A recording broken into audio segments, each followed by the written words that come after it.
Les diacres aussi doivent être honnêtes, éloignés de la duplicité, des excès du vin, d'un gain sordide. Amen. Qu'est-ce que cela veut dire? C'est-à-dire qu'ils travaillent non pas pour un intérêt quelconque, mais juste pour servir le Seigneur. Amen.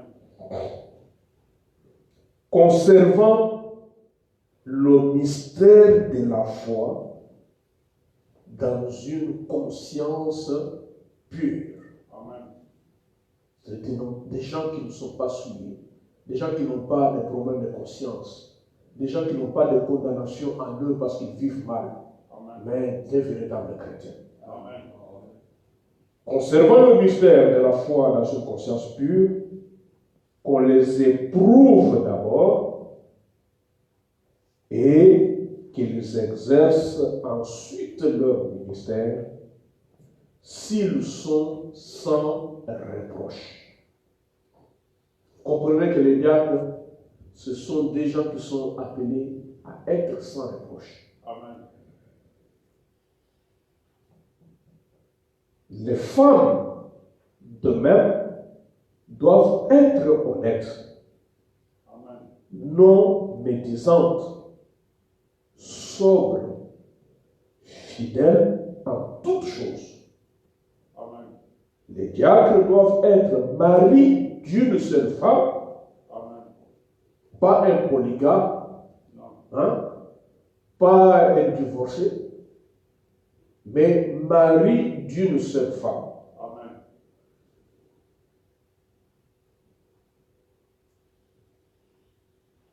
Et bien diriger leurs enfants et leur propre maison. Amen. Car ceux qui remplissent convenablement leur ministère s'acquièrent un rang honorable et une grande assurance dans la foi en Jésus-Christ. Amen. Dieu notre Père, nous te remercions pour ces Écritures. Tu nous as donné tous les conseils de Dieu pour que nous sachions comment te servir, Père. Nous voulons, ô Dieu, que tu nous donnes la compréhension et que tu nous aides plus tard, Seigneur Jésus, à faire des choses conformément à la parole, pour que nous puissions, ô Dieu bien-aimé, avoir ce réveil que nous recherchons de tout notre cœur, Père. Et que tes bénédictions puissent accompagner notre marche. Car tu ne peux pas nous bénir, Seigneur Jésus. Oh Dieu, si nous marchons en désordre. C'est pourquoi, Seigneur, nous voulons, Père éternel, que tu nous conduises, que tu nous fasses grâce, pour que, Seigneur Jésus, nous puissions faire ta volonté, Seigneur de la gloire. Nous remettons ce moment entre tes mains, comme nous voulons aborder, Seigneur Jésus, ces choses. Donne-nous la compréhension et parle, Seigneur de la gloire, ô Seigneur Jésus-Christ, par son œuvre, pour la gloire de ton nom, au nom du Seigneur Jésus-Christ. Amen. Amen. Que le Seigneur vous bénisse, veuillez vous asseoir. Nous continuons avec notre petit sujet. Comme nous avions déjà commencé le dimanche passé,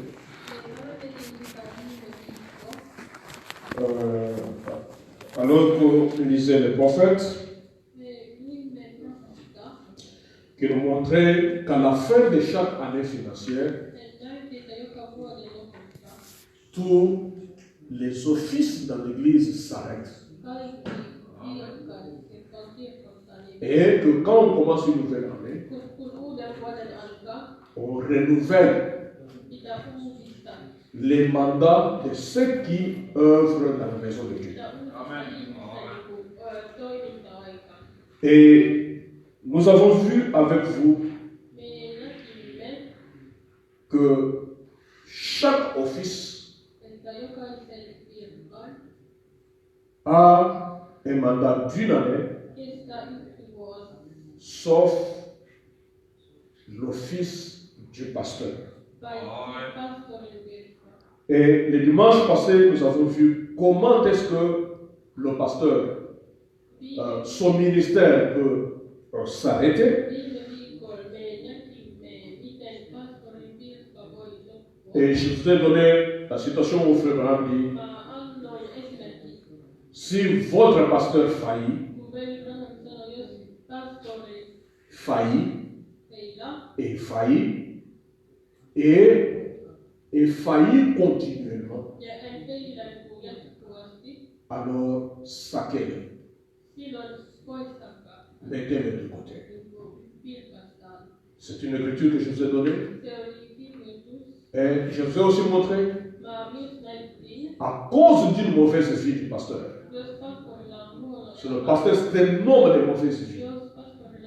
C'est un homme qui ne vit pas la parole, qui ne remplit pas son ministère avec honneur. Alors l'Église est en droit de voter pour sa déchéance. Et pour cela,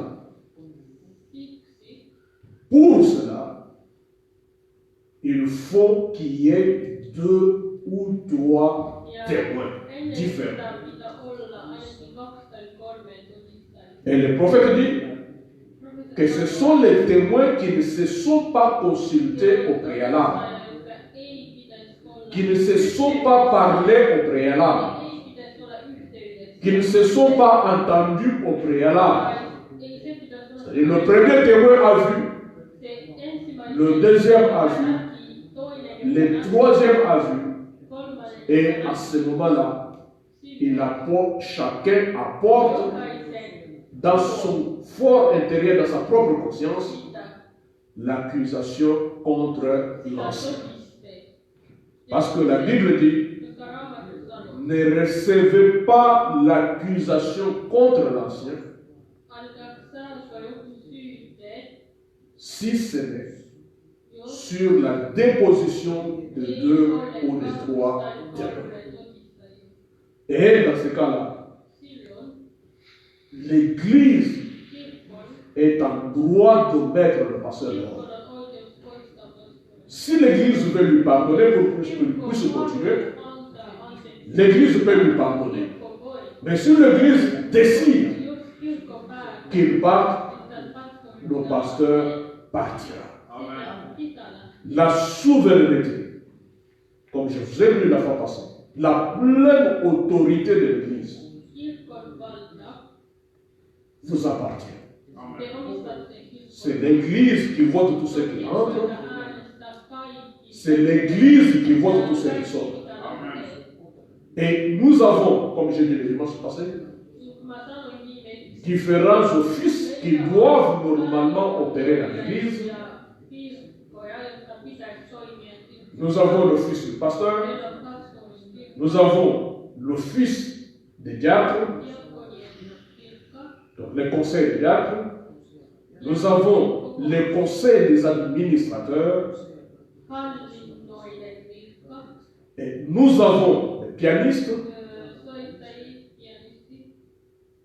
nous avons les trésoriers,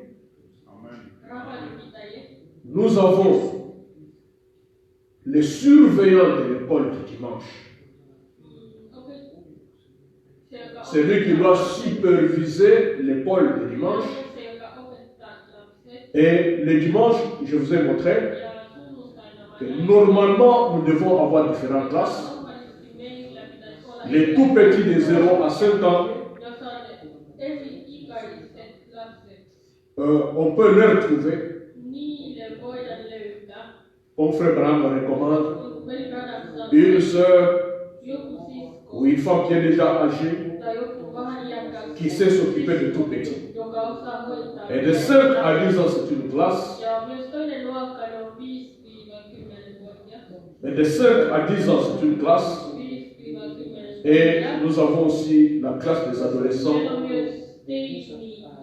qui va de 10 ans à 15 ans.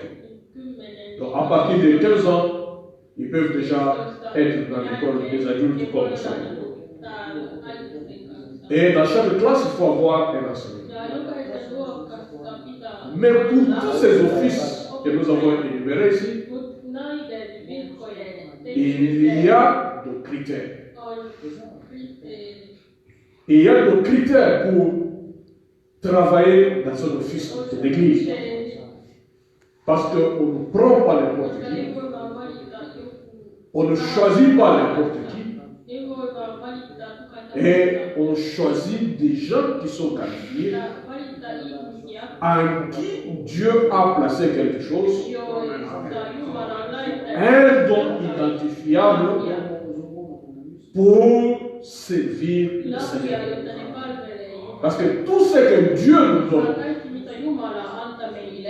comme don, ce n'est pas pour notre propre gloire, ce n'est pas pour nous, mais c'est pour la cause du Seigneur Jésus-Christ. C'est pour son Église. C'est pour son peuple. Et chacun qui est dans l'office quelconque devra comprendre qu'il n'est pas au service d'un homme, mais il est au service du Dieu vivant. Pour compléter ce que j'ai dit, ceux qui n'étaient pas là le dimanche, je ne saurais pas revenir, mais pour compléter un petit rien à ce que j'ai dit le dimanche concernant le pasteur, je vais peut-être donner deux citations. D'abord, j'ai lu dans l'ordre de l'Église 258, prêché le 7 octobre 1958, au paragraphe 65, le prophète de Dieu dit ceci. Et puisse chaque personne qui occupe une fonction dans l'Église. Est-ce que vous me suivez? Et puisse chaque personne qui occupe une fonction dans l'Église accomplir son devoir en sachant ceci, que Dieu vous tiendra pour responsable, que Dieu vous tiendra pour responsable de la façon dont vous aurez rempli votre fonction dans l'Église. Chacun devra rendre compte de ça. Alléluia. Vous comprenez la responsabilité. Si un jour, le Seigneur nous donne les conditions pour que nous ayons ici des diacres que vous aurez élus vous-même, ils doivent savoir que Dieu le tiendra responsable. Et chaque fonction, si frère, vous êtes technicien dans cette église, on vous demande de vous occuper par exemple de ces choses ici, de nous occuper de toutes ces choses. C'est quelque chose. C'est un office que vous êtes en train de faire. Vous êtes en train de travailler pour le Seigneur dans la maison de Dieu. Et Dieu vous tient responsable. Si vous le faites avec négligence, aujourd'hui vous êtes là, demain vous n'êtes pas là. Et quand vous êtes là, ça doit nous prendre le temps jusqu'à 10h30, jusqu'à 11h avant de commencer le service. Parce que vous êtes en train d'arranger la technique. Dieu vous tient responsable. Les gens qui s'occupent de la maison de Dieu, leur responsabilité, c'est de venir ici avant tout le monde et de commencer à arranger ces choses-là. Parce que le prophète de Dieu dit, même vous, les laïcs, l'église, vous devez venir à l'église 30 minutes avant l'église. Cela veut dire que ceux qui travaillent dans la maison de Dieu, et ils doivent être là déjà avant. Vous voyez ça? Pour que quand les gens viennent 30 minutes avant, qu'ils trouvent un diable à la porte, qui peut les accueillir, qui peut leur montrer là où mettre leurs manteaux et leur donner la place de l'église. Mes chers amis, quand nous aurons à placer l'ordre ici, nous allons tenir compte de toutes ces choses. Je ne pourrais pas prendre quelqu'un qui vient à l'église chaque fois en retard et le placer là-bas. C'est impossible.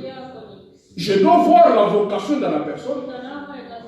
Je dois voir ce que Dieu a mis dans l'homme avant qu'il ne puisse servir le Seigneur Jésus-Christ. Est-ce que vous comprenez ces choses? Maintenant, frère, on me dit ceci. Concernant le pasteur, je donne juste quelques citations. Comme je dis le dimanche passé, que je ne donne pas l'enseignement sur l'ordre dans l'église. J'aurai l'occasion de donner, avant de placer l'ordre dans l'église, j'aurai l'occasion d'enseigner sur ça, dans un enseignement un peu plus élaboré. Mais là, je vous donne quelques éléments. Frère Branham dit ceci. Mais l'assemblée doit seulement, les gens peuvent se réjouir pendant que le pasteur prêche. Bien sûr, est-ce que vous comprenez comment on va se dire dans l'église? Les gens peuvent se réjouir pendant qu'il prêche, bien sûr, ou dire Amen au moment où la parole est apportée. Mais pour ce qui est de s'élever et de donner des messages en langue et des interprétations, pendant que le Saint-Esprit est en train d'agir à travers le pasteur, ça, l'Écriture le condamne. Et dit que l'esprit du prophète est soumis au prophète. Nous ne sommes pas une dénomination. Vous savez quoi, dans les dénominations, le pasteur est en train de prêcher, le prédicateur est en train de prêcher, et c'est tout le monde qui commence à parler en langue, à interpréter. Vous voyez ça? Ce n'est pas de cette manière-là que les choses se font dans l'église de Dieu. Saint Paul a recommandé à l'église qu'il y ait 2 ou 3 personnes qui parlent en langue et qui sont interprétées. Et ils ne doivent pas parler au même moment. Ils doivent parler à tour de rôle. Chacun son tour. Est-ce que vous voyez comment l'église de Dieu tout puissant doit marcher? Donc il n'y a pas de parler en langue où tout le monde commence à parler au même moment. Et frère Branham dit que dans une réunion, je recommande qu'il y ait seulement 2 ou 3. Et cela ne doit pas être donné pendant que le prédicateur est en train de parler. Parce que Dieu n'est pas le Dieu des désordres. Dieu ne peut pas être, en même temps il parle avec le pasteur, avec le prédicateur, et en même temps il parle avec quelqu'un pour donner d'autres messages. C'est comme ça que les dons doivent opérer dans la maison de Dieu. Dans l'ordre. Parce que Dieu n'est pas le Dieu du désordre. Et il dit ceci dans le même message. L'ordre de l'église de 58, au paragraphe 60, il dit ceci. Le pasteur, quand maintenant quelqu'un se lève, pendant que le pasteur est en train de prêcher la parole, maintenant quelqu'un se lève là-bas et commence à donner son message, le parler en langue, ou il le prophétie. Frère Branham dit ça. Qu'est-ce que le pasteur doit faire à ce moment-là? Il y a deux attitudes qu'il va afficher. Si c'est un membre de l'église, il va afficher une attitude. Mais si c'est un visiteur, parce que nous sommes une église interdénominationnelle, un chrétien peut venir d'une autre église, adorer avec nous. Et s'il a un don, s'il a par exemple des dons de prophétie, ou de parler en langue, il se pourrait qu'il ne sache pas comment se comporter dans la maison de Dieu. Il peut donner son message pendant que le pasteur ou le prédicateur est en train de prêcher. Le prophète dit qu'il y a aussi une attitude dans ce cas-là. Si c'est un visiteur, le pasteur peut le laisser donner son message. Mais quand il va finir, à la fin de la réunion, les diacres doivent l'appeler pour lui dire que voilà comment on fait dans la maison de Dieu. Lui dire qu'il ne doit pas donner prochainement s'il vient. S'il a un message à donner, il doit attendre que le prédicateur finisse de donner son message. Et généralement, ce que le prophète recommande, ce que les gens qui ont des dons, les dons de prophétie, les dons de parler en langue, les dons d'interprétation, et ils doivent venir aussi avant le début de l'église. Est-ce que vous comprenez ça? Et ils vont être dans une chambre ou dans un local donné où ils vont prier, s'attendre au Seigneur pour que si le Seigneur a des messages à donner à l'église, qu'il leur donne. Ils vont travailler cela. Et puis après, qu'est-ce qu'ils vont faire? Ils vont écrire tous les messages que Dieu leur aura donné pour l'église de Dieu, pour apporter ça et donner au pasteur. Et quand le pasteur montrera devant de la chair, il pourra maintenant lire ce message. Est-ce que vous voyez comment les dons doivent opérer dans l'église? Quelqu'un peut se lever ici et donner un message. Et dans ce cas-là, quand le pasteur va lire, toute l'église, et le frère va me dire que ça ne doit pas être quelque chose où il répète encore l'écriture. Parce que Dieu a déjà parlé dans la Bible. Ça peut être quelque chose comme, par exemple, Dieu s'adresse à un frère dans l'église et dit demain quelque chose qu'il n'aille pas au travail, parce que si cet ange sera sur la route, il va avoir un accident. Ou telle chose et telle chose va arriver. Et cela doit être précis dans le temps. Maintenant, l'église va observer. Quand on va lire devant l'église, l'église va observer. Si la chose arrive, alors à ce moment-là, l'église glorifie Dieu. Parce que Dieu vous a parlé. Mais si la chose n'arrive pas, frère Branham dit, prenez la personne qui a donné la prophétie, imposez-lui les mains et priez pour lui pour chasser les mauvais esprits qui a parlé. Est-ce que vous comprenez l'église de Dieu? Donc on ne peut pas nous séduire avec les histoires des dons. On ne peut pas nous impressionner avec ces choses. Nous avons reçu un prophète. Nous sommes assis au pied du prophète. Nous sommes enseignés par le prophète. Et nous savons comment nous devons marcher en tant qu'église de Dieu. Alors pour quelqu'un de l'église qui se lève et donne son message pendant que le pasteur est devant de la chair, frère Branham me dit ceci. Le pasteur doit alors reprendre cet individu-là. Reprendre, c'est l'arrêter et lui faire des remarques sur place. Arrête-toi, frère. Et si on le fait, il ne faut pas se fâcher. Notre Dieu, il est le Dieu de l'ordre. Et le pasteur doit alors reprendre cet individu et lui demander d'être respectué et de rester à sa place. Le pasteur, écoutez comment frère Branham décrit le pasteur, ce qu'un pasteur doit être. Comment est-ce qu'il doit être? Il dit que le pasteur doit être un homme aux manières très humbles. Est-ce que vous comprenez ça? Un pasteur Ça doit être une personne aux manières très humbles. Parce qu'aujourd'hui, on a des pasteurs là vraiment orgueilleux. Aujourd'hui, on a vraiment des pasteurs là, je ne sais pas comment. Dieu les a bénis. Et les a bénis par les croyants. Maintenant, ils ont oublié d'où leur bénédiction vient. Et ils deviennent maintenant arrogants. Hein, je ne sais pas moi comment. Non, ce n'est pas ça. Le prophète de Dieu dit que le pasteur doit être une personne aux manières très humbles. Mais il ne doit pas être humble au point de ne pas être comme le Seigneur Jésus-Christ. Amen.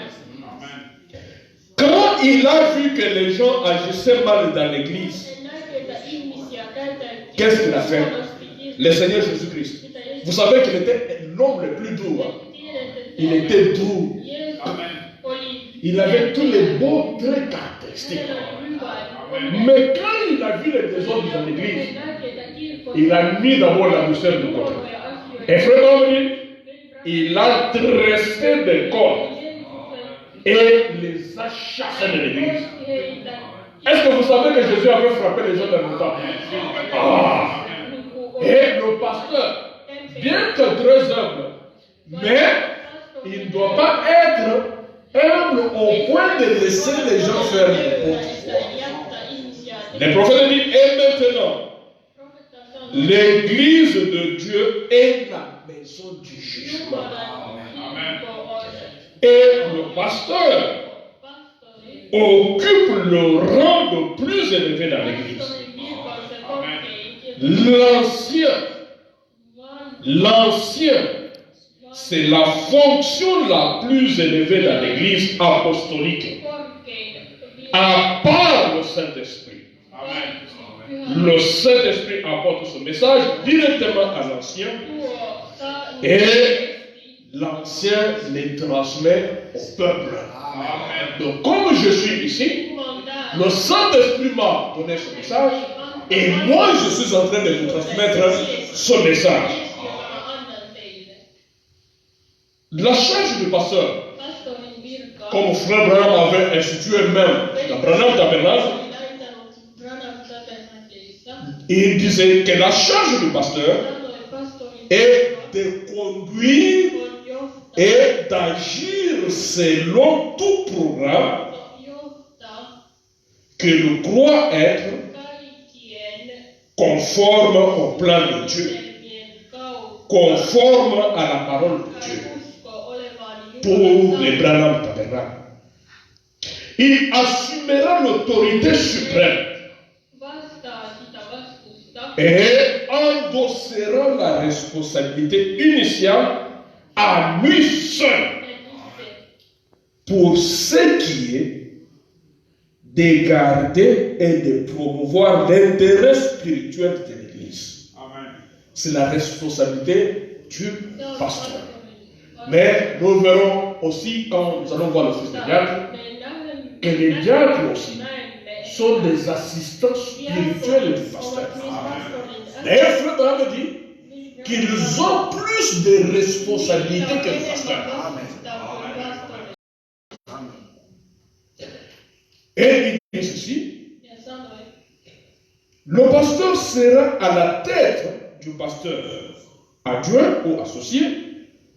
Il sera à la tête du conseil de diacre, à la tête du conseil d'administration et à la tête du corps de l'Église lui-même. Et agissant dans la sagesse pour conduire les saints de Dieu, manifestant de l'amour envers tous les saints et leur fardeau. Il agira dans un parfait esprit de service auquel Dieu l'a appelé et l'a placé pour agir en conséquence. Amen.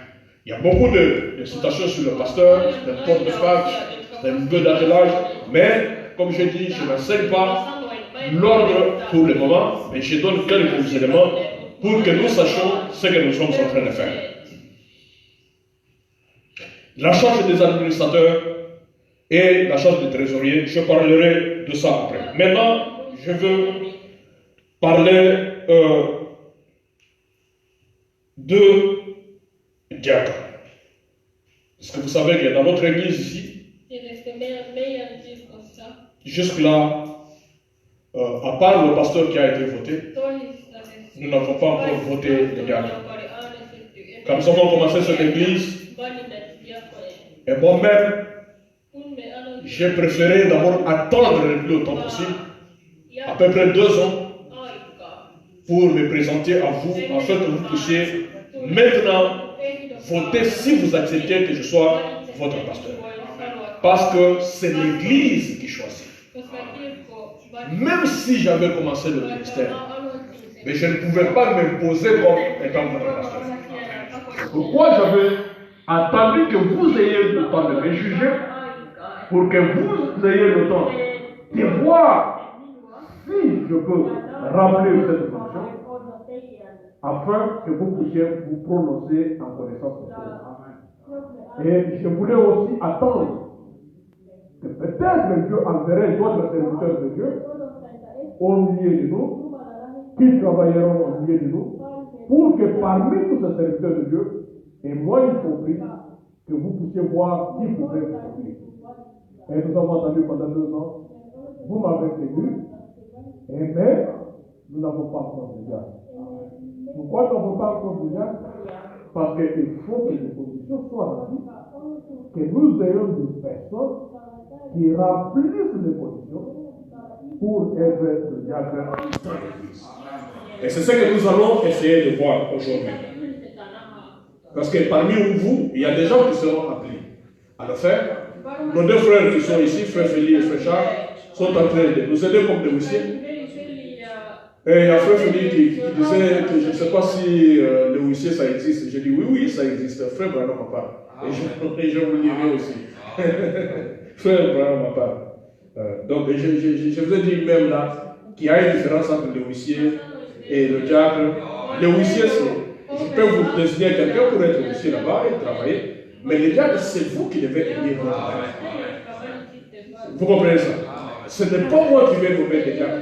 J'ai lu les citations de la fois passée. Ce n'est pas moi qui vais enlever le diacre. Je n'ai pas le droit d'enlever un diacre. Je n'ai pas le droit d'enlever un administrateur. Mais c'est l'Église qui a ce droit. Ça revient à la souveraineté de l'Église. Si moi je constate que le diacre a failli, je viendrai parler à l'Église et c'est l'Église qui va se prononcer là-dessus. L'Église peut le mettre dehors, tout comme l'Église peut lui pardonner et il va continuer. Est-ce que vous comprenez ça? Mais il faut que ce soit des gens qui remplissent les critères pour être les diacres. Maintenant, le diacre, condition pour être un diacre. Nous venons de lire avec vous ici dans la Bible. Vous avez vu les conditions que la Bible donne dans 1 Timothée. Et maintenant, nous allons parler avec les prophètes. La première condition pour qu'un homme devienne diacre dans cette église,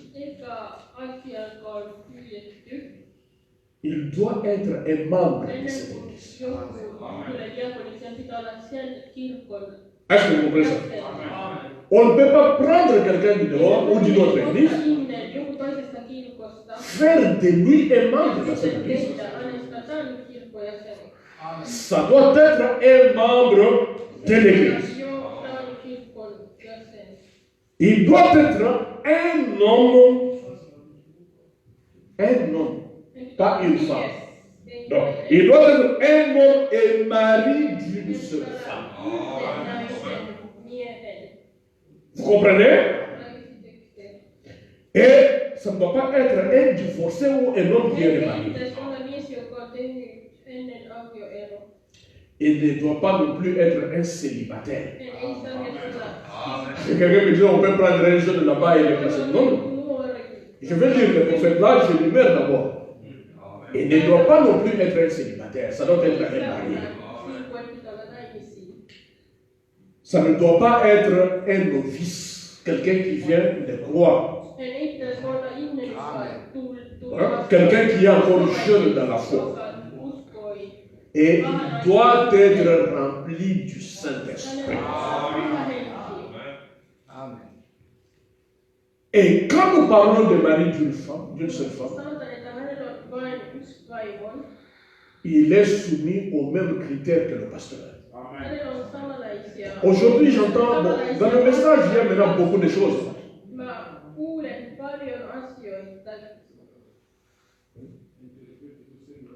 Oui. Aujourd'hui, dans le message, il y a beaucoup de choses. Vous trouvez quelqu'un qui divorce, mais qui continue toujours à être pasteur. Vous trouvez quelqu'un qui était déjà marié à une autre femme, qui a divorcé, qui s'est remarié, qui monte du haut de la chair pour prêcher la parole. Et vous trouvez quelqu'un qui avait épousé une femme qui n'était pas vierge, et il se tient du haut de la chair pour prêcher la parole. Il est là, il est pasteur. J'ai suivi même un autre en Belgique, ici, un pasteur du message, qui dit qu'on peut épouser même une femme qui n'était pas vierge et être ministre. Il se justifie toujours avec les. Mais frère Branham dit, le diable trouve toujours une écriture pour se justifier. Vous ne le coincerez jamais avec une écriture. Et il te trouvera aussi une écriture pour se justifier. C'est ça qui explique la multitude de doctrines que nous avons aujourd'hui. Les gens ont toujours des écritures pour se justifier. Écoutez-moi mes filles. Écoutez-moi vous les jeunes filles de mon église. Si vous voulez qu'un jour votre mari serve le Seigneur, devienne pasteur, que peut-être un jour je lui laisse cet endroit pour qu'il puisse continuer, vous devez vous garder vierge. Est-ce que vous êtes avec moi les filles? Est-ce que vous êtes avec moi les filles? Amen. Est-ce que vous... Comment on dit un finnois? Il m'a arrêté. Amen. Mita masala. Vasta koteille. On kote imarta taite. Ja. Jos haluat mies olla pastori, diakoni, tai palvele Jumalaa kirkossa, Amen. teidän pitää olla. Comment on dit vierge? Jumala teko. Parce que un homme qui épouse une femme qui a été touchée n'a pas sa place du haut de la chair. Un diacre, pour devenir diacre, Frère Branham dit qu'il doit être capable d'enseigner. C'est-à-dire c'est quelqu'un qui se tiendra aussi derrière la chaise si le pasteur lui demande de le faire. Et il doit avoir une femme vierge. Si vous voulez, nous avons lu ici dans la Bible que la fonction de diacre est une fonction honorable. Et ceux qui servent dans la maison de Dieu, ils acquièrent un rang honorable parmi leurs frères. Et si vous voulez que vos maris soient déshonorables, jeunes filles, gardez-vous jusqu'à ce que Dieu vous donne aimant. Amen. Est-ce que vous me dites Amen? Amen. Mes enfants, est-ce que vous me dites Amen? Amen. Ok. Votre maman ici, ma femme, quand nous sommes mariés, Amen. on n'était plus de jeunes, on était vierges. Amen. Vous comprenez ça, Église du Dieu vivant? Ce sont des critères.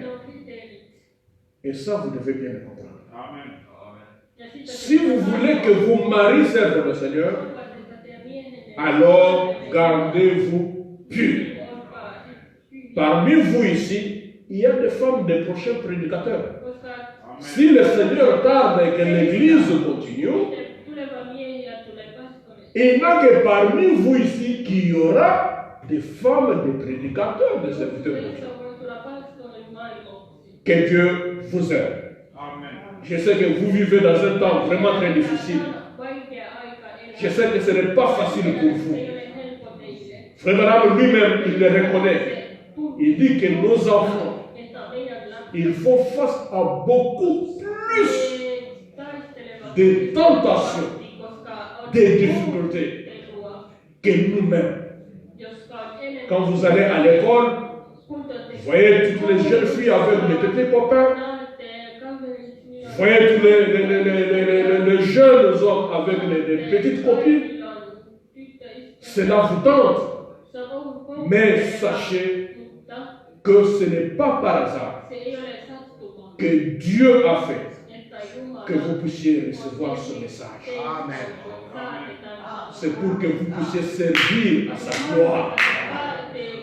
Dieu vous a appelé pour que vous puissiez servir à sa gloire. Et il veut vous garder comme une race qui va juger les autres au jour du jugement. Savez-vous que la Bible dit que les saints jugeront le monde? Les saints là, c'est vous qui êtes ici. C'est vous qui êtes ici. Que votre vie soit un témoignage contre les gens du monde. Maintenant, je veux entrer un peu en profondeur avec des citations sur ce que nous venons de voir maintenant. Je parle, la première condition, il faut être un membre de l'Église. Comment est-ce qu'on devient un membre de l'Église? Un membre de l'Église, pour le devenir, vraiment dit que le baptême du Saint-Esprit nous introduit dans le corps du Seigneur Jésus-Christ. C'est-à-dire dans l'Église universelle. Tel que nous sommes ici, nous sommes une partie de ce corps-là. Tous ceux qui sont baptisés du Saint-Esprit, ils sont une partie de ce corps-là.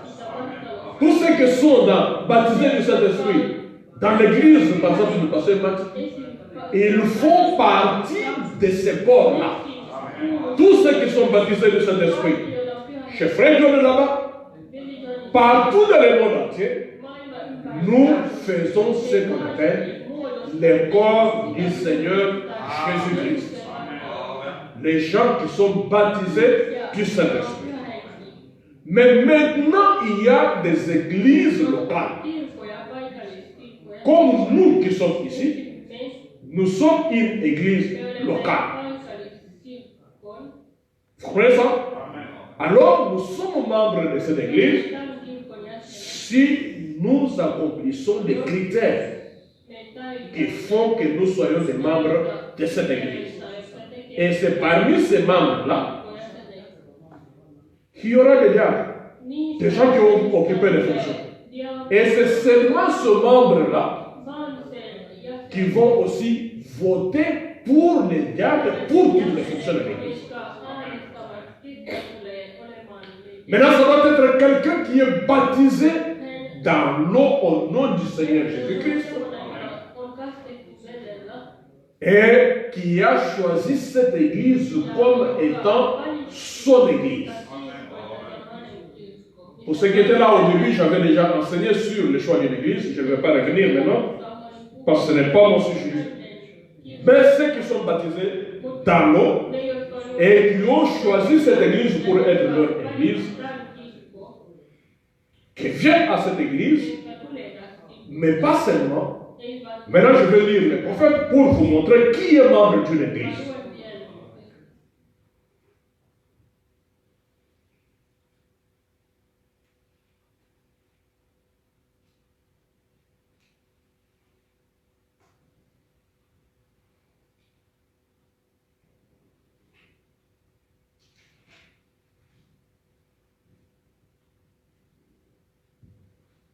Marie d'une seule femme, ça j'ai déjà dit. D'abord, ça ne doit pas être une femme. Et je vous donne une citation du prophète là-dessus, dans le message pourquoi ne sommes-nous pas une dénomination. Prêchez le 27 septembre 58, au paragraphe 167, frère Bramley.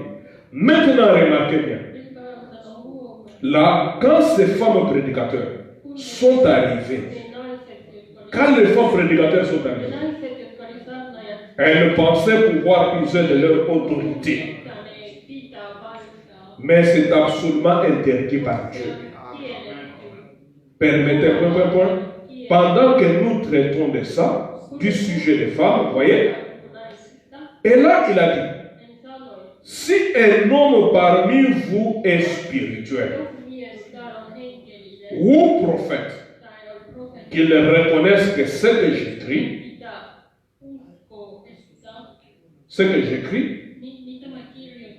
ce sont les commandements du Seigneur. Mais s'il l'ignore, eh bien, qu'il l'ignore, ça c'est Paul qui parle. Voilà pourquoi ce tabernacle ne soutient pas et n'ordonne pas des femmes prédicateurs, des femmes diacres, mais ne donne aucun poste à une femme dans cette église. C'est parce que cette écriture se trouve là et elle est claire. C'est votre prophète qui l'a dit. Bien aimé frère Gabriel, vous êtes avec moi? C'est notre prophète qui l'a dit. Pas de femmes. Aucun poste dans l'église. Pas de femmes. Maintenant, Marie d'une seule femme. Je vous donne une citation du prophète. Dans le messager du soir, paragraphe 291, prêché le 16 janvier 63, frère Branham dit ceci. Le pasteur qui permet à ces gens d'entrer, de devenir des diacres et tout le reste, et de remplir de telles fonctions, alors qu'ils ont 2 ou 3 femmes en vie, et tout, n'avez-vous pas honte, ministre? N'avez-vous pas honte de ces choses? Et ils accueillent ces membres alors qu'ils vivent dans l'adultère, alors qu'ils fument la cigarette et qu'ils font toutes sortes de choses. Mais ils n'en parlent pas, même pas de l'estrade. Honte à vous. J'ai prié pour vous, mon frère. Donc, pas quelqu'un qui vit avec 2, 3 femmes. Vous savez que vous pouvez vivre avec votre femme, être marié à une seule femme, mais vous vivez avec 2 ou 3 femmes. Si vous avez été divorcé d'une femme, elle reste toujours liée à vous. Tant que tous les deux vous serez en vie. Si vous avez été liés, et vous ne pouvez pas être diacre dans l'église de Dieu fait ça.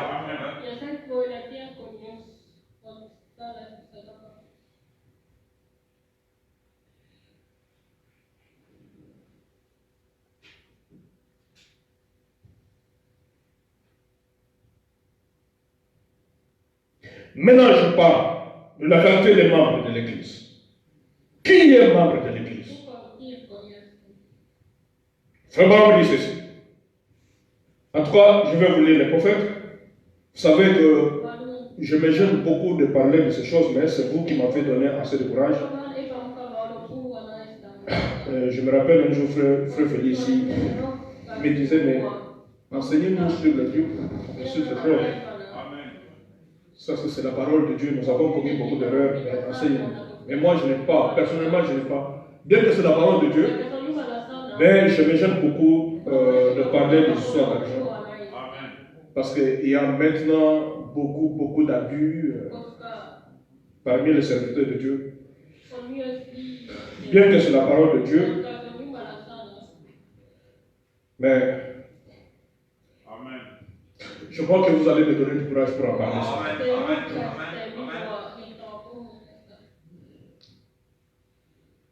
Frère Branham dit ceci. Dans le message, la voie à laquelle Dieu a pourvu, prêcher le 13 mai 53, paragraphe 8, il dit ceci. Et alors, point. Et vous tous qui êtes dans les parages, dans ces autres villes, vous qui êtes membres de ces églises, allez à l'église chaque jour. Amen. Est-ce que vous dites Amen? Allez à l'église chaque jour. Chaque jour que vous le pouvez, chaque jour qu'il y a service, allez-y. Assistez à votre église. Soyez très dévoués. C'est un bon mot, ça. Dans mon maintenant son église. Soyez très dévoués. Soutenez donc votre église. Soutenez votre pasteur. Aidez-le avec tout ce que vous avez. Donnez-lui un soutien spirituel. Jeûnez et priez pour lui. Et ayez foi en lui. Et Dieu continuera à conduire l'Église jusqu'à ce glorieux jour dont nous attendons vivement l'arrivée. Amen. Vous voyez ce que les membres de l'Église doivent faire? Il doit jeûner, il doit prier, il doit soutenir son Église, il doit soutenir son pasteur, et il doit être à chaque réunion, à l'église, chaque fois qu'il y a l'église. Est-ce que vous voyez la responsabilité des membres de l'église? Maintenant, je vais lire dans le message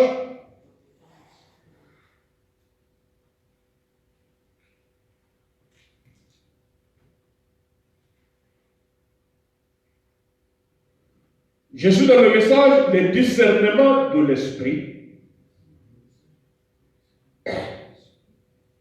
Prêché le 8/3/1960. Frère Branham dit ceci. Écoutez-moi très bien. Un prophète du Nouveau Testament est un prédicateur. Donc, un prédicateur, c'est un prophète du Nouveau Testament. Nous savons tous cela. N'importe quel ministre qui est prédicateur est un prophète. Un prophète du Nouveau Testament, s'il prophétise ou prêche, non pour s'édifier lui-même et se faire un grand nom. Parce qu'il y a des gens qui prêchent pour se faire des grands noms, pour être connus. Pas ces gens-là. Pour se faire un grand nom, mais pour édifier son organisation. Bien qu'il devrait être dans une organisation, mais voici moi, Mais voici moi, sans organisation. Amen. Mais voici moi sans organisation. Mais prêchant que vous deviez vous y trouver. C'est juste. Chaque homme, écoutez très bien, c'est qu'un membre de l'église.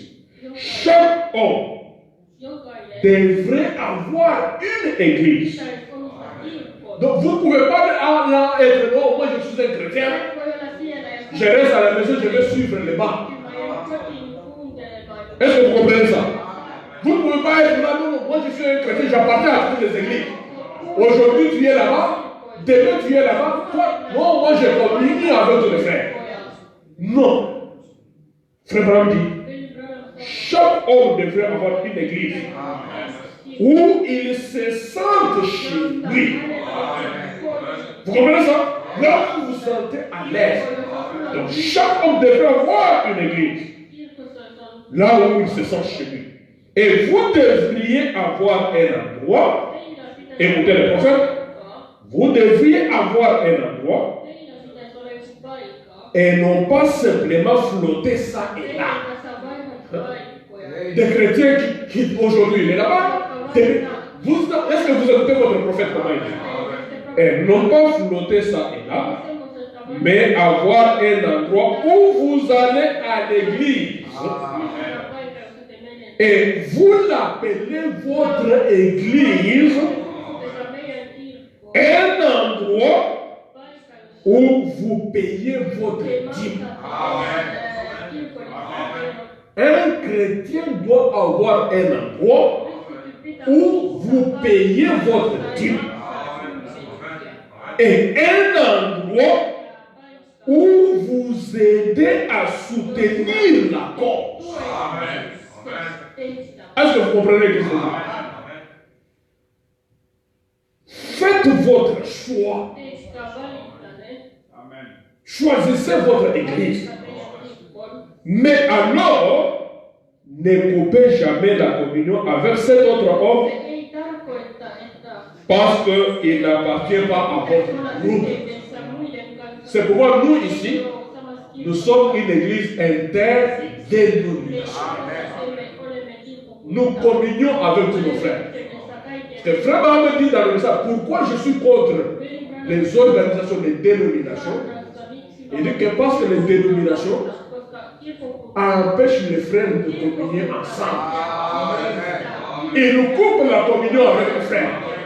Tel que je suis ici, si je commence à vous dire, frère, n'ayez pas communié avec le frère d'une autre église, parce qu'il ne croit pas comme nous, ne le fréquentez pas, sachez qu'à ce moment-là, je suis animé de mauvais esprit.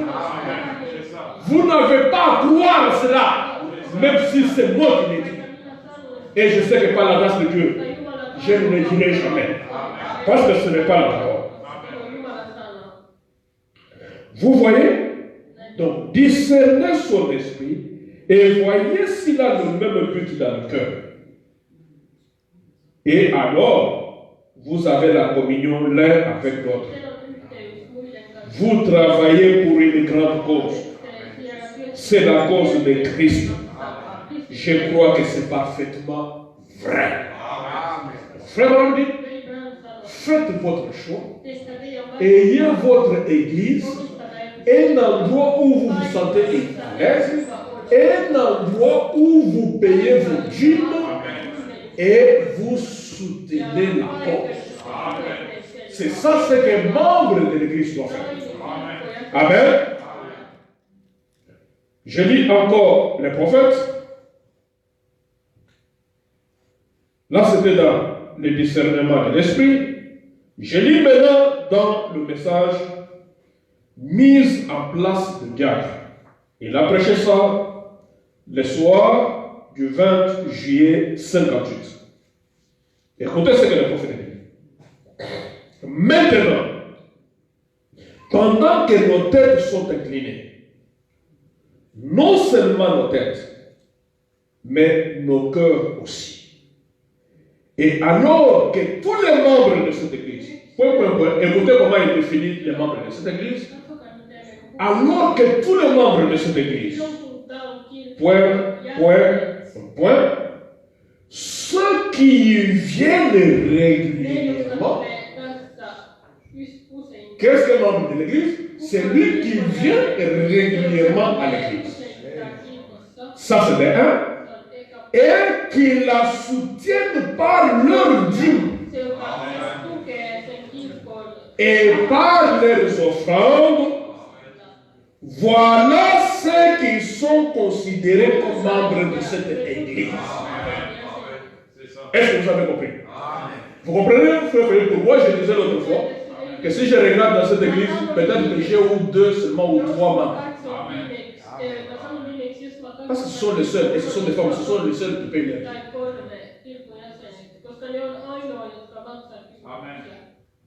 Maintenant, ce sont elles qui vont devenir des gars ici. Ce sont les seuls qui vont voter ici. Parce qu'il y a ma femme qui paye chaque mois. Et son argent à elle, je ne l'utilise même pas pour les besoins de notre maison. Ça ne sert à rien dans notre maison. Pour que ça ne soit pas une opération et tout. Je l'utilise pour autre chose, ailleurs, loin de la maison. Pour qu'elle sente qu'elle paye sa dîme. Il y a par exemple ma fille Florence. Et il y a aussi la sœur Gina. C'est tout. Qui me donnait aussi sa dîme, même quand l'église était fermée. Parce qu'elle sait que ce n'est pas son argent, c'est l'argent. Maintenant, si, tout le temps que je suis venu ici, j'ai demandé que l'église puisse voter. Est-ce que vous voulez que nous fassions quelque chose? Si j'avais dit que seuls les 3 sœurs là, et frères Jean, si je disais qu'il n'y a que eux qui doivent voter dans cette église, je crois qu'il y aurait déjà eu beaucoup de problèmes ici. Les gens auraient dit non, maintenant ça devient seulement leur église ou comment? Vous auriez dit beaucoup de choses, sans savoir que c'est la parole, sans savoir que tant que vous ne payez pas vos dîmes, vous n'êtes pas des membres de cette église. Est-ce que c'est moi qui l'ai dit, église de Dieu? C'est notre prophète qui l'a dit. Un membre, c'est qui? C'est lui qui vient régulièrement à l'église et qui supporte cette église avec ses dîmes, ses offrandes. Et dans notre citation, nous avons vu avec aussi des prières. Un membre, c'est celui qui supporte son église par sa présence, par ses dîmes, par ses offrandes et par ses prières. Et si vous ne faites pas ces 3 choses, vous ne remplissez pas la qualité d'être membre de l'église. Et donc, vous ne pouvez même pas être diacre.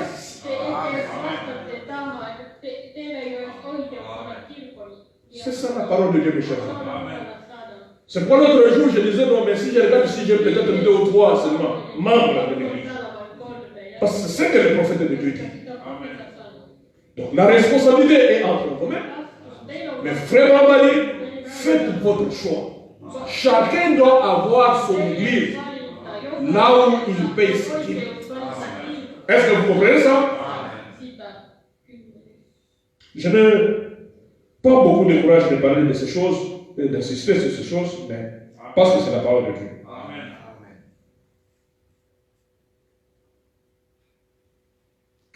Toujours dans le même message, mise en place de diacre. Vraiment, il dit ceci. Au premier paragraphe de ce message, il dit ceci.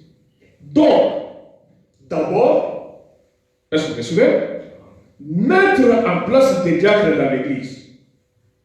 Et notre petite église ici est souveraine. C'est-à-dire, c'est elle qui a le pouvoir. Amen. Il n'y a personne qui peut envoyer des diacres ici. Il n'y a personne qui peut dominer sur vous. C'est vous qui êtes souverain. Et il dit ceci. Il n'y a aucune dénomination, ni rien qui envoie des diacres ici. Cette église, elle élit ses propres diacres. Elle élit son pasteur. Elle élit ses administrateurs. Elle élit tous ceux qui entrent en fonction ou qui quittent ces fonctions dans l'église. Ce n'est pas un seul individu qui décide de quoi que ce soit. Est-ce que vous comprenez ça, l'église? C'est l'église. Et l'église, écoutez maintenant, et l'église, ce sont les personnes qui viennent, qui soutiennent l'église par leur présence, par leur dîme et par leurs offrandes. Ce sont toujours ces personnes-là qui ont le droit légal de décider pour ce qui est de mettre en place ces fonctions. Vous comprenez qui peut voter indirectement? La seule personne qui a le droit légal de voter ou d'être voté dans cette église, c'est celui qui paye ses dîmes, ses offrandes, qui vient à l'église et qui est membre de cette église.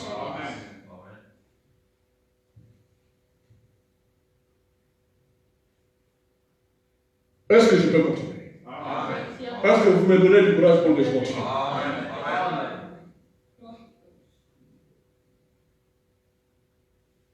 Dans le message, la 70e semaine de Daniel, prêché le 6 août 61, au paragraphe 14, le prophète de Dieu dit ceci. Maintenant, pensez-vous que ces gens qui sont ici, en regardant, j'en vois qui viennent de Chicago et de différents endroits, qui font des centaines et des centaines de miles en voiture, et rien que pour assister à la réunion.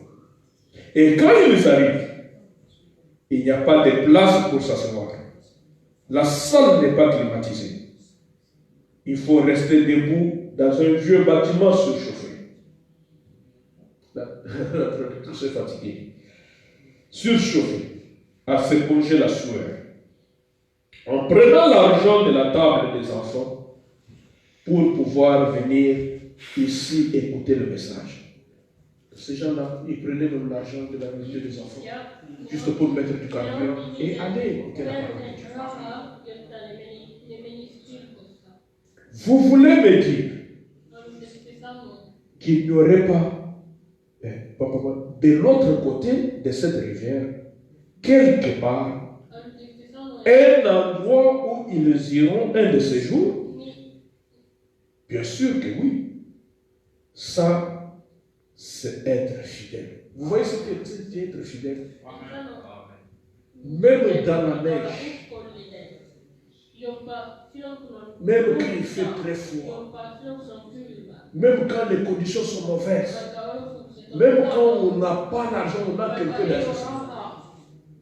Être fidèle à son église, c'est faire tout pour être à l'église, afin de la soutenir par sa présence. Et il dit, il continue, il dit, c'est être fidèle. Ces gens-là sont des gens qui payent leurs dîmes. Non seulement ils viennent, mais ils apportent leurs dîmes et leurs offrandes. Ils les apportent à la maison du Seigneur. Ils essayent de faire ce qui est bien.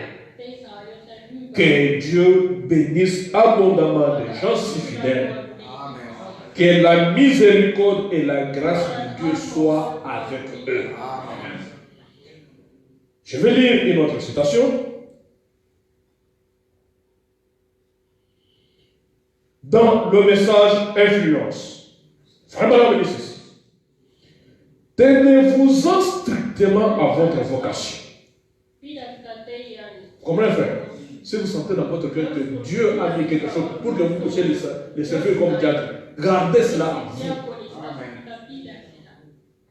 Tenez-vous-en strictement à votre vocation. tenez-vous-en à la parole de Dieu et n'en bougez pas. Quoi que ce soit,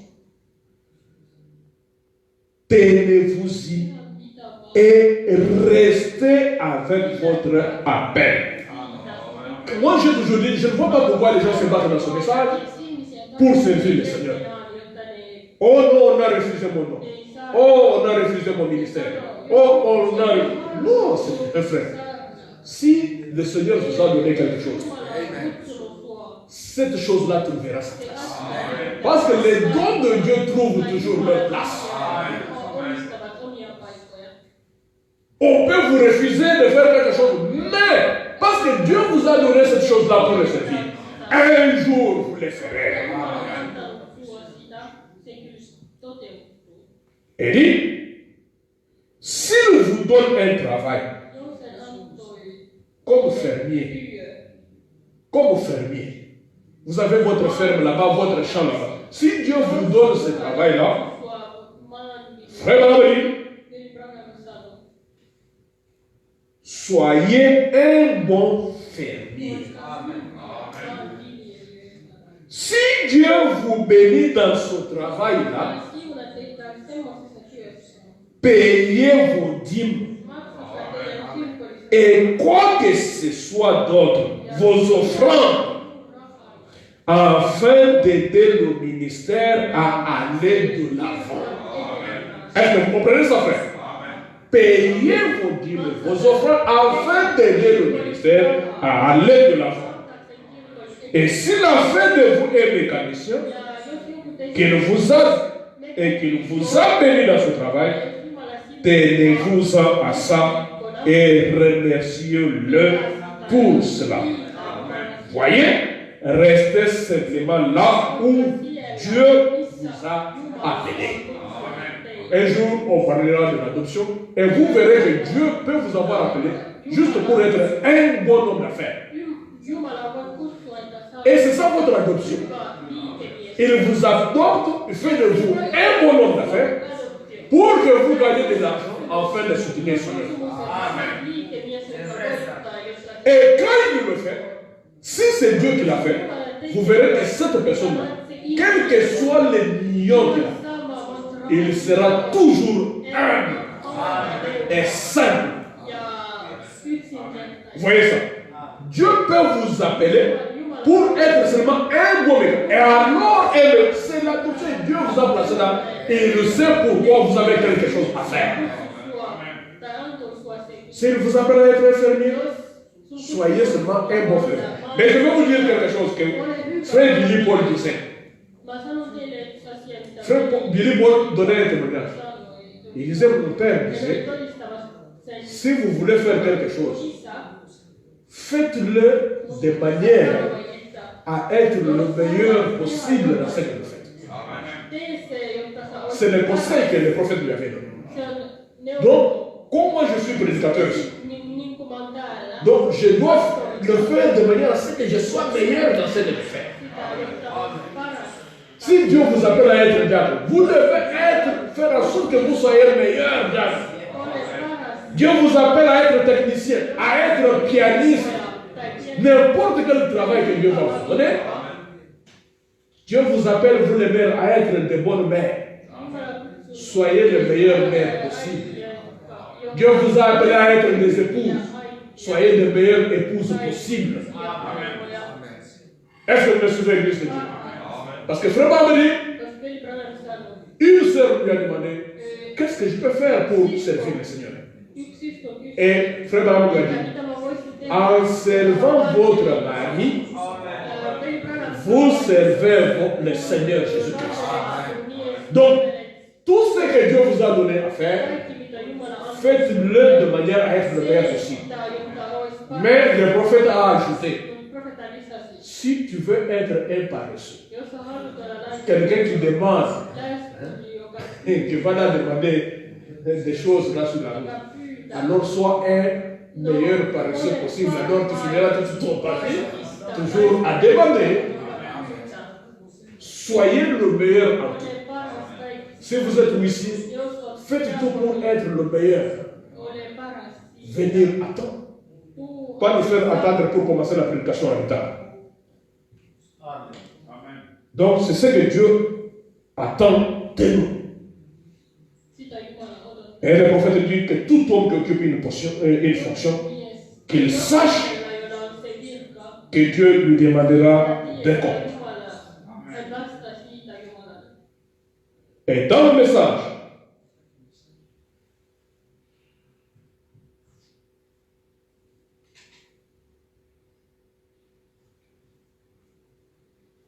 maintenant je veux parler de la condition. Non, je continue avec ça.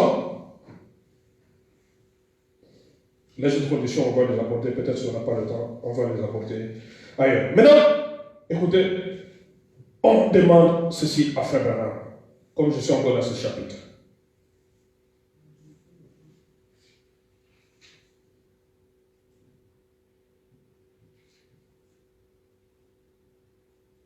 Dans le message, Dieu m'a le compris. Prêché le 23 juillet 61. On pose la question à Frère Branham. Est-ce qu'un chrétien n'ira pas au ciel parce qu'il ne paye pas la dîme? Vous comprenez la question? Est-ce qu'un chrétien n'ira pas au ciel parce qu'il ne paye pas sa dîme? Frère Branham dit, je ne pourrais pas répondre oui ou non.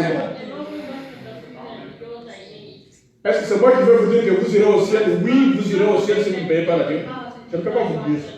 Je ne peux pas non plus vous dire non, vous n'irez pas au ciel parce que vous ne payez pas la dîme. Parce que Frère Branham dit, je ne peux pas répondre par oui ou par non.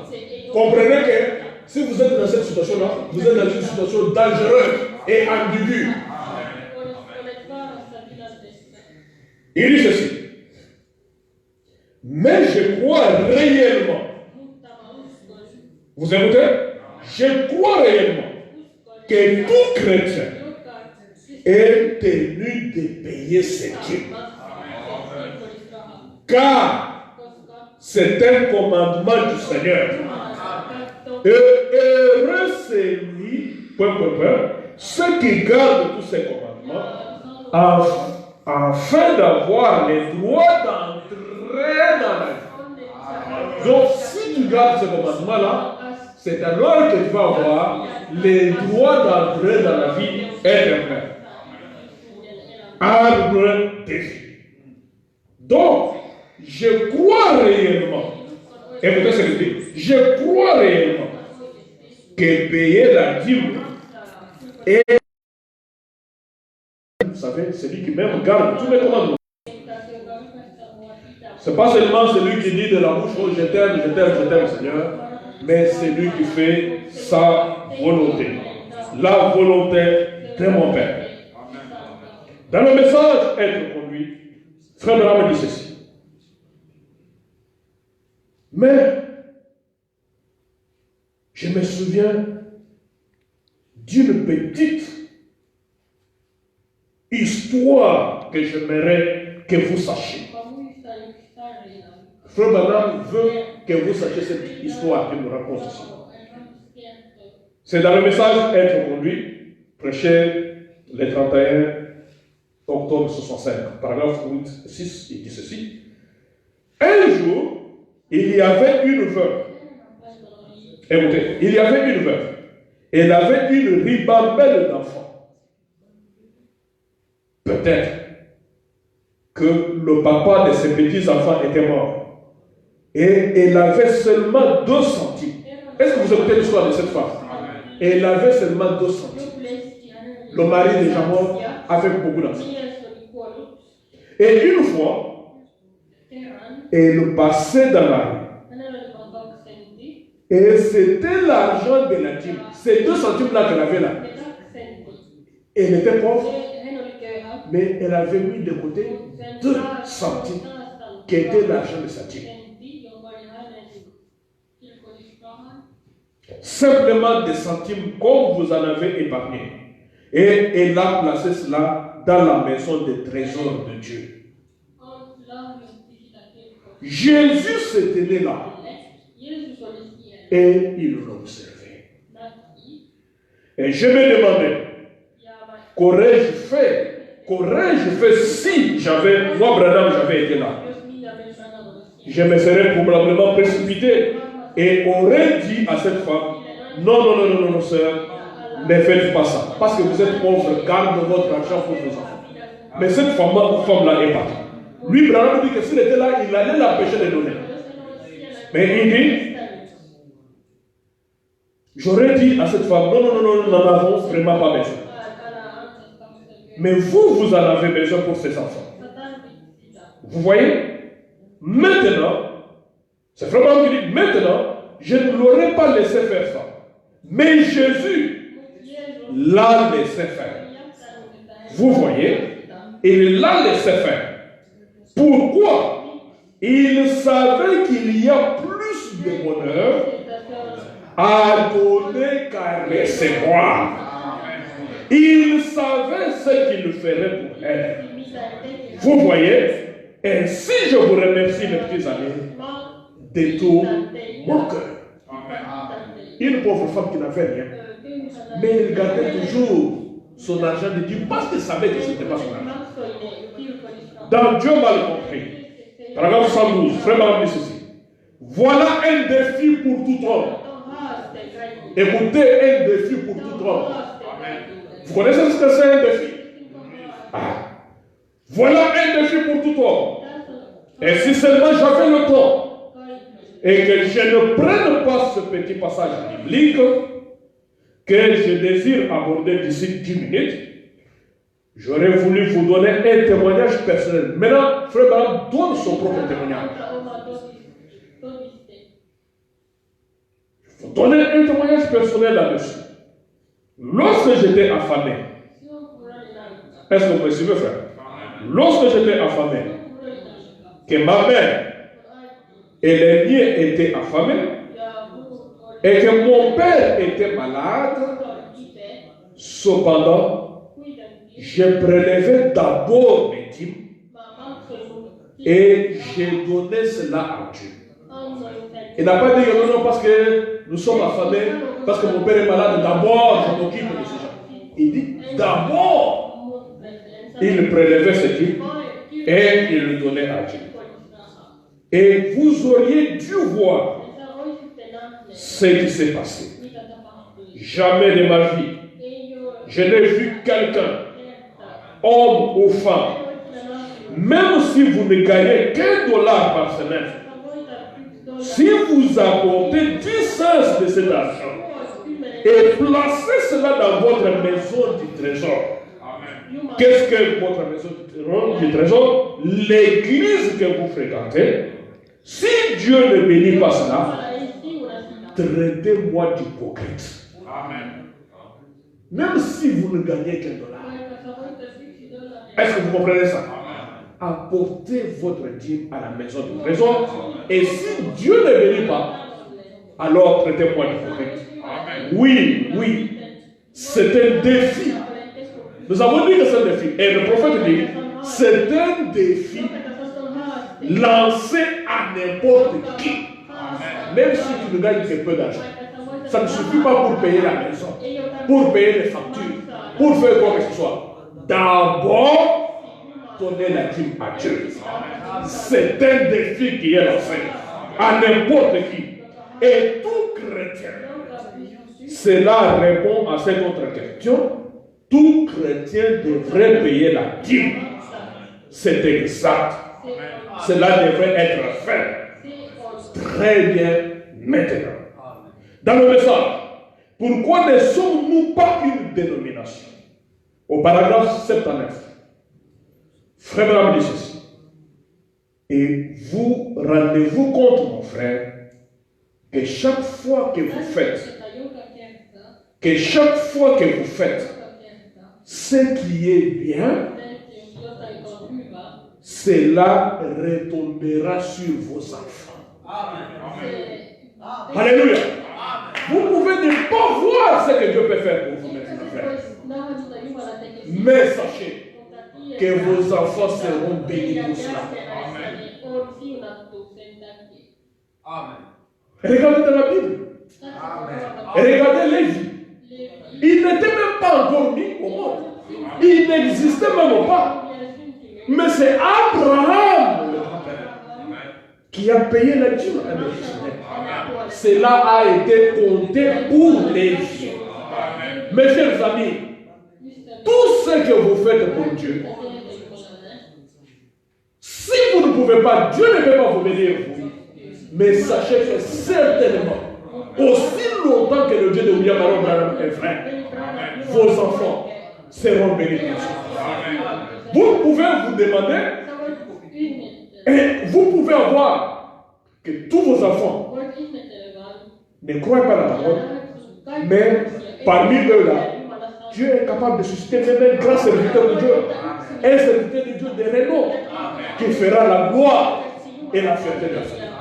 Pourquoi? Parce que tout simplement, le papa avait honoré Dieu quelque part, avec ses dîmes et ses offrandes. Et votre prophète dit, tout ce que vous faites de bien, sachez que cela retombera sur vos enfants. Est-ce que vous voyez le secret de la réussite? Si nous voulons que nos enfants soient bénis, alors nous devons aussi servir le Seigneur avec ce que nous avons. Dans le message, la foi sans œuvre est morte. Prêché le 22 août 54.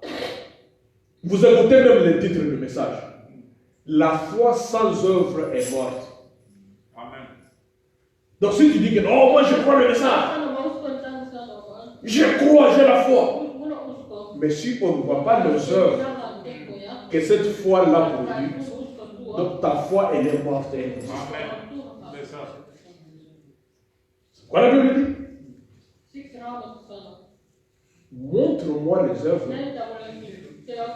Amen. Si tu as des œuvres, alors je verrai ta foi. Mais quand tu dis seulement que j'ai la foi, c'est que la parole de Dieu dit, tu ne le fais pas.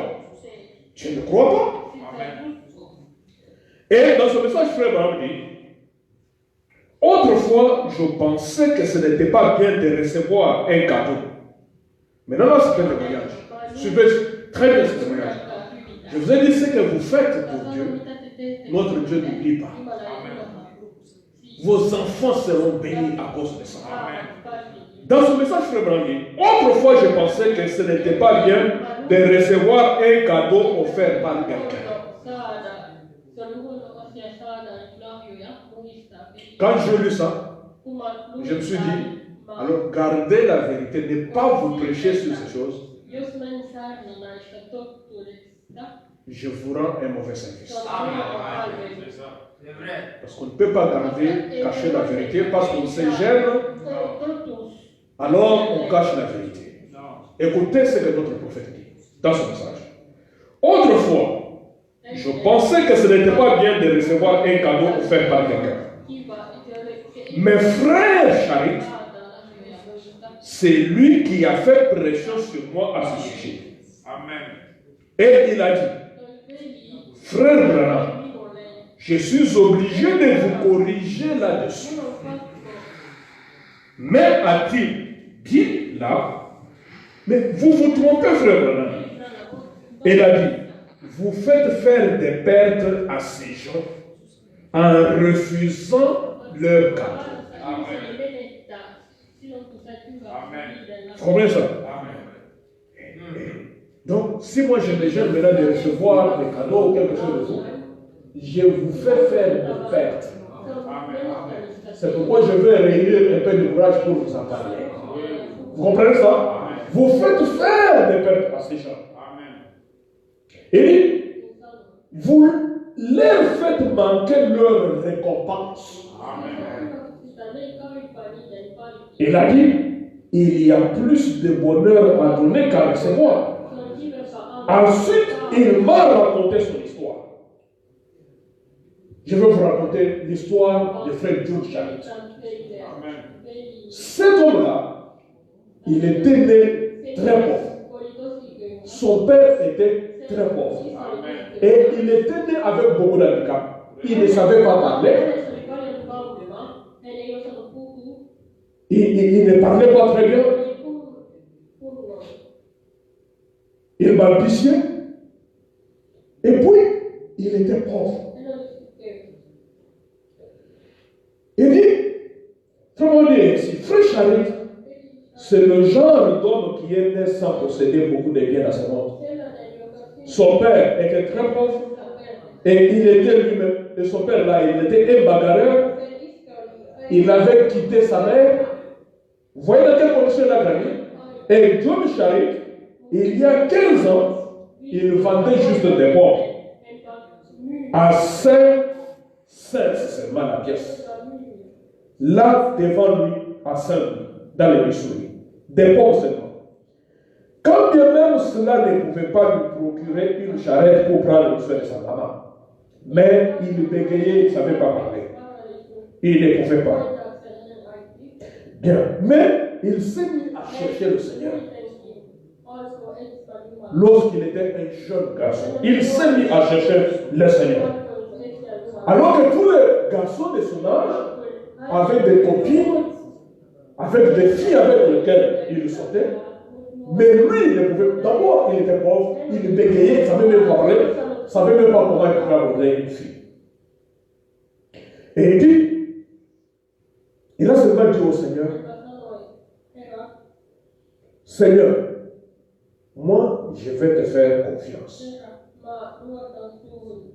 J'aimerais que mon église suive très bien cette histoire. Moi, j'aimerais simplement te faire confiance. Ce serait affreux pour moi. Alors, comme il bégayait, là, frère Bram est en train d'imiter mes commentaires. Ce serait affreux pour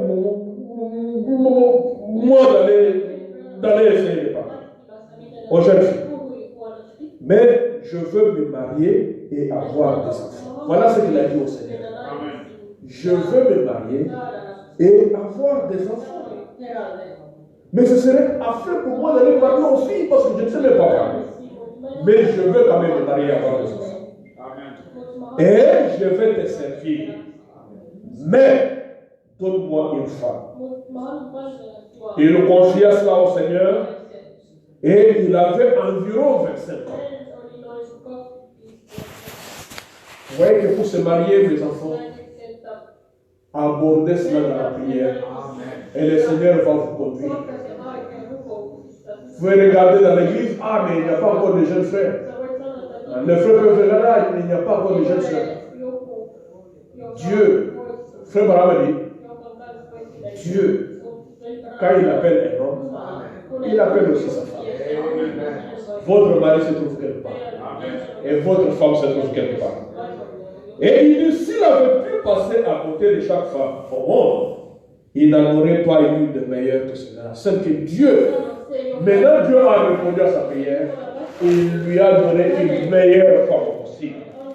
Et Dieu lui a donné une charmante petite sainte, une chrétienne. Mais une chose importante, est qu'il aimait tellement des enfants. Mais cette femme-là était stérile. Elle n'avait pas des enfants. Il s'était marié, ça faisait beaucoup d'années. Ça faisait 17 ans sans enfants. Vous comprenez ça? Vous voyez un peu la condition, dans quelle condition se trouve là? Tout était difficile pour lui. Le problème dit qu'il cassait des bétons dans la rue avec 5 cents par heure pour gagner sa vie. Et ils avaient épargné leur argent. Avec sa femme, ils ont acheté une petite maison à 3 pièces. Je pense que cela coûtait environ $1 500 à l'époque de la crise. Et ils ont payé, jusqu'à ce qu'ils ont tout réglé. Ils ont payé ça à crédit. Et ils travaillaient dur. Ils cassaient les bétons dans la rue. Ils gagnaient un peu d'argent. Et lui et sa femme, ils se sont achetés cette petite maison. Vous voyez quelle souffrance ils ont enduré pour avoir cette maison. Mais écoutez l'histoire, mes chers frères. Un jour de Charit, il dort. Et dans cette région-là où il vivait, il y avait un réveil.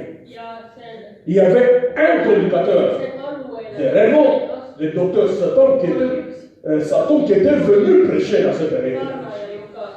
Alors, comme il n'y avait pas d'endroit pour les loger, ces prédicateurs-là étaient logés dans un camp de touristes.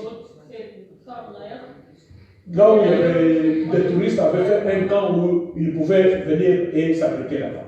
Et le prédicateur était logé là-bas. Mais Charit, il dort.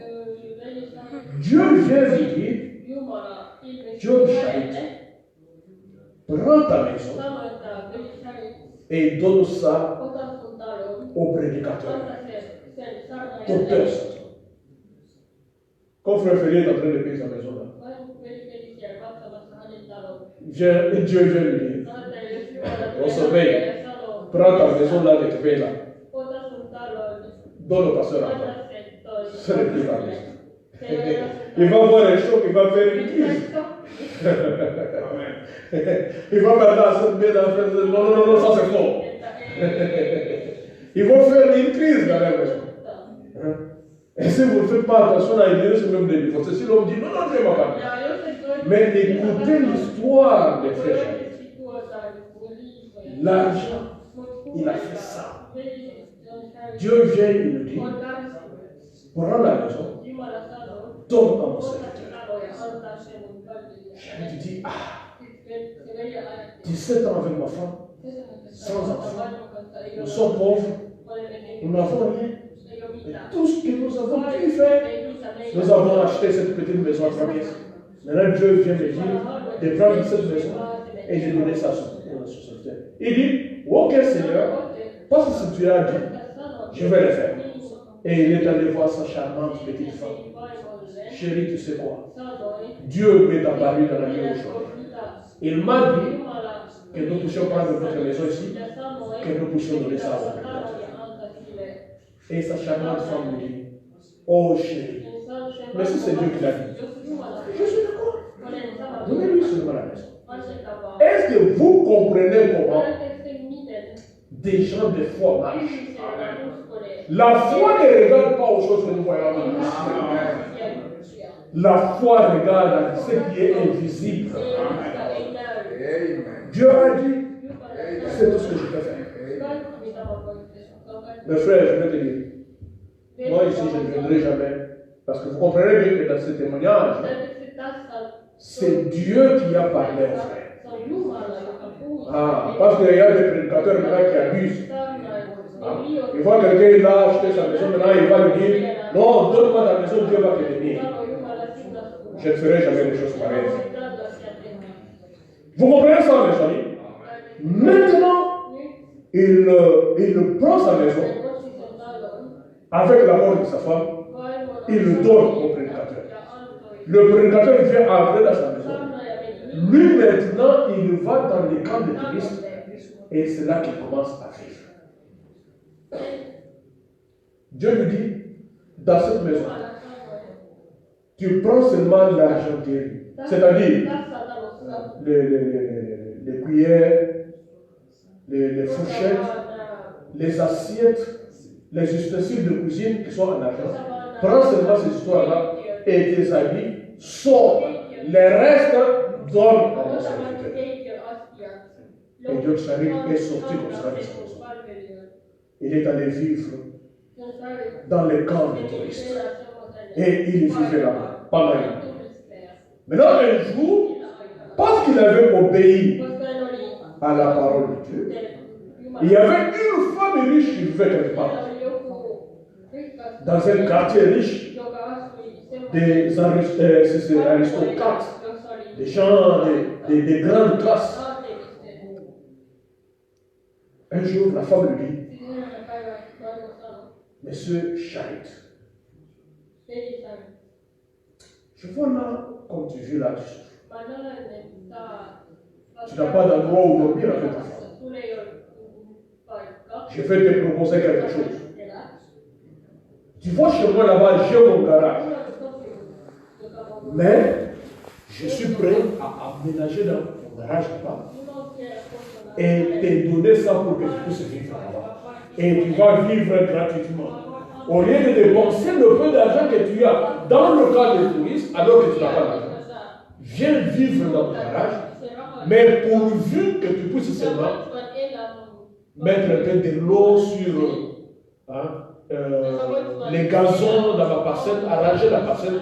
Mais tu vas vivre là gratuitement avec ta femme. J'arrive à regarder. Bon, on a dit oui, ça va. Quelque chose qu'on nous offre. Nous sommes en train de souffrir. On nous offre ça gratuitement pour vivre là-bas. Bon, allons-y, chérie. Et ils sont partis chez cette femme-là. Ils sont restés dans le garage. Et John Charit était un bon chrétien. Il lisait sa Bible. Il s'aimait avec sa femme. Et essayait de faire ce qu'il pouvait faire. Mais un homme réellement pauvre. Et vous savez, un jour, cette femme-là, qui était encore une jeune femme, il l'a vu lire sa Bible. Alors, quand il a vu lire sa Bible, elle est allée aussi s'acheter une Bible. Cela l'a intéressé, elle est allée aussi acheter une Bible. Et elle a commencé à lire la Bible. À lire la Bible. À s'approcher de Dieu. À s'approcher de Dieu. Et un jour, Dieu apparaît à cette femme-là dans le songe pour lui dire qu'elle prend 10 000 $. Imaginez-vous dans les années 49, 50, quelqu'un. Parce que cette histoire, Frère Branham la raconte en 54. Et John Charit, la femme vient et dit, Dieu m'a dit de te donner un chèque de 10 000 $ pour que tu puisses faire les affaires.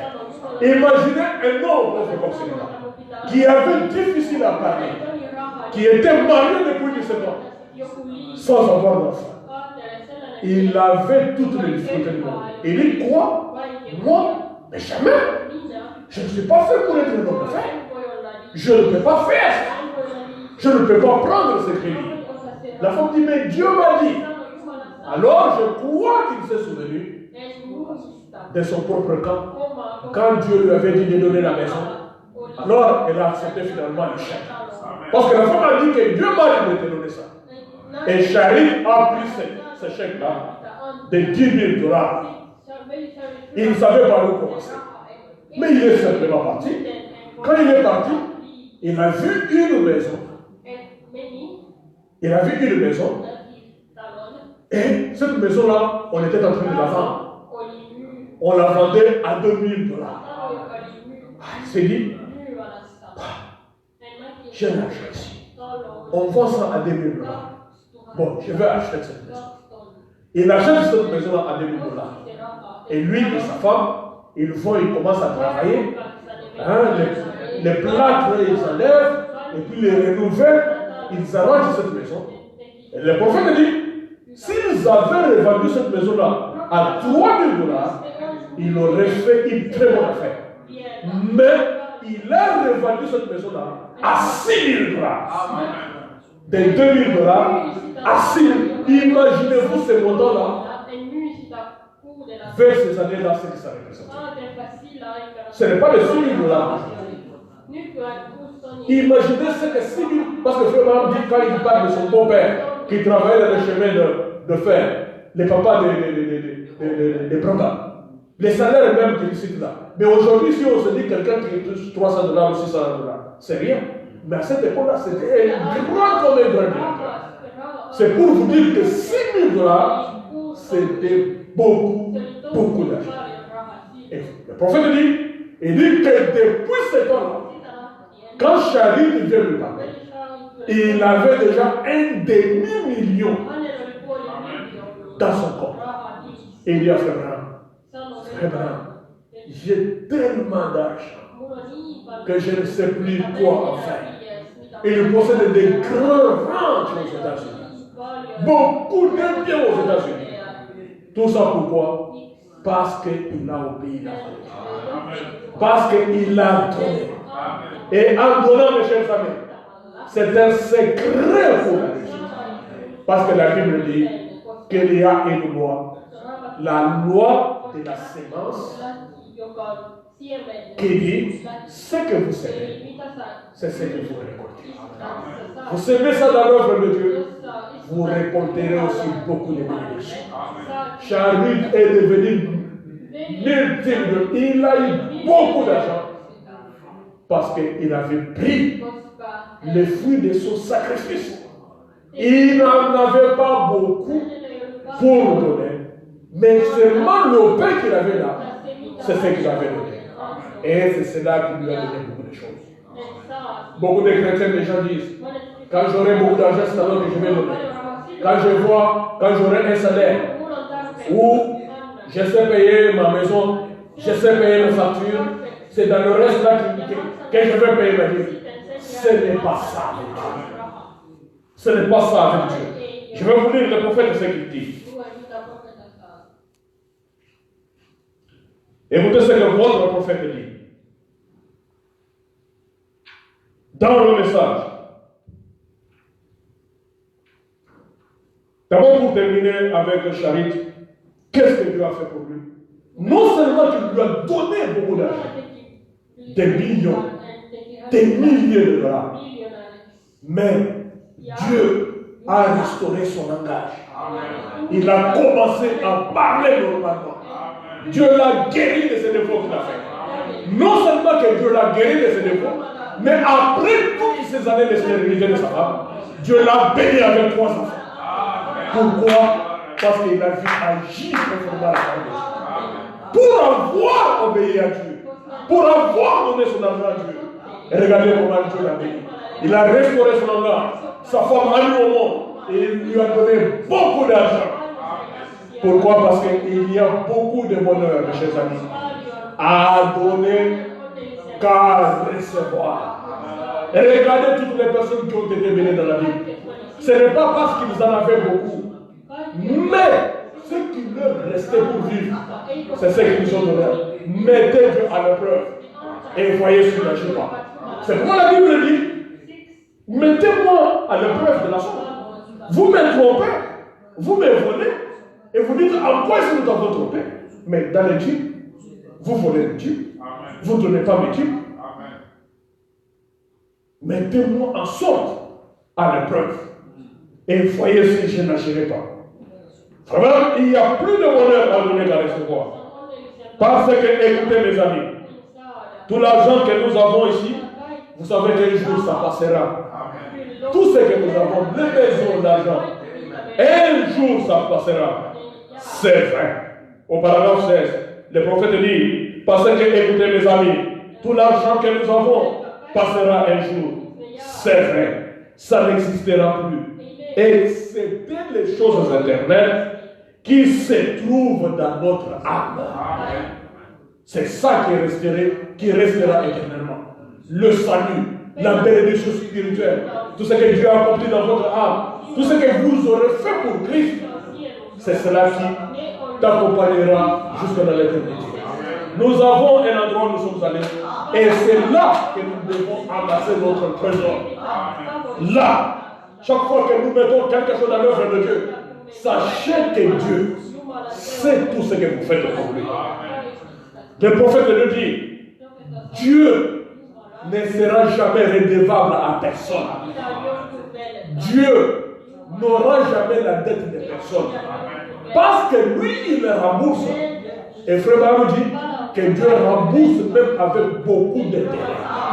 Ce que vous lui donnez, dans le peu que vous lui donnez, quand Dieu voudra vous rembourser cela, il vous remboursera avec beaucoup d'intérêt. Amen.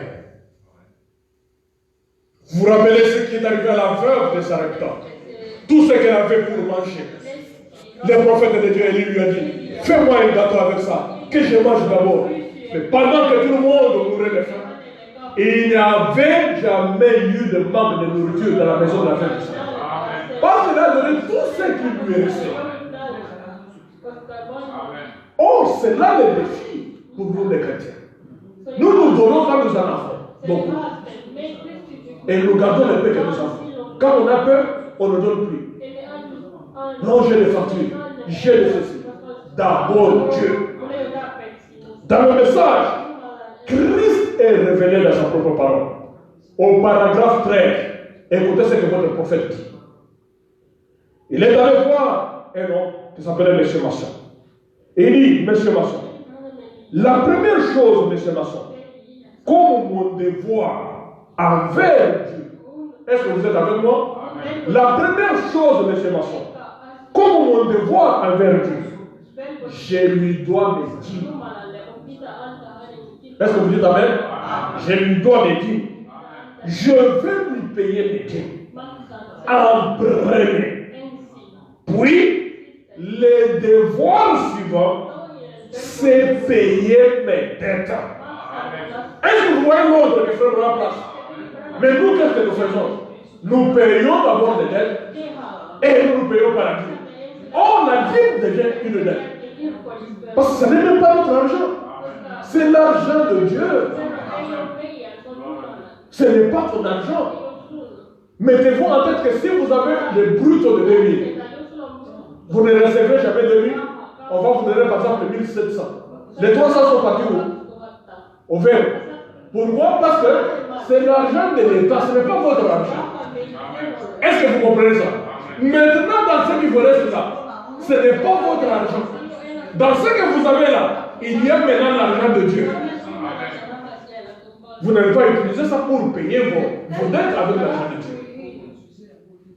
Vous n'allez pas utiliser ça pour manger.